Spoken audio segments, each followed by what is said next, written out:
Сәлемәтлек темасын дәвам итеп, дарухана шилтерләре еш кына рецепт белән генә бирелергә тиешле даруларны рецептсыз сота.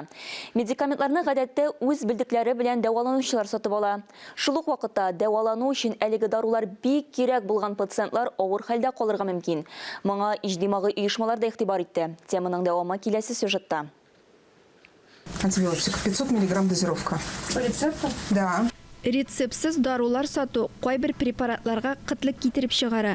Дарухана шилтерләре провизорларның табиб раславыннан башка препаратларны сату очраклары күп. Җәмәгать оешмалары монда проблеманы күрә.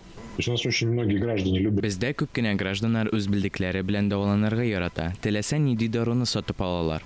Ә менә дәвалану өчен шушы дару бик тә кирәкле, авыруларга кыенга туры килә.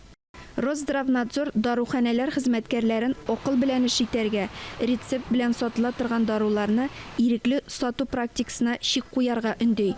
А если человек идет правильным путем, то есть... Сайланыш ясарга кирәк.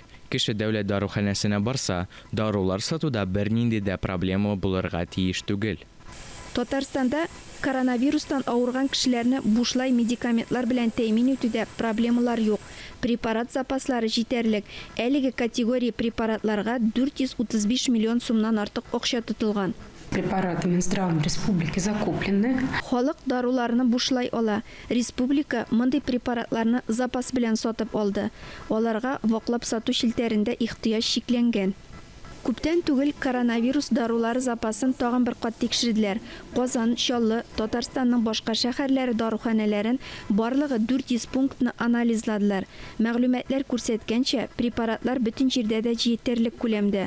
Алар даруханәләр шилтәрендә дә җитәрлек булсын өчен, кешеләргә үз белдегең белән дәваланмаска, табиб билгеләмәгән даруларны сатып алмаска киңәш итәләр. Ләлә Зайнуллина, Вадим Струминский, Айрат Каюмов, Татарстан яңалыклары.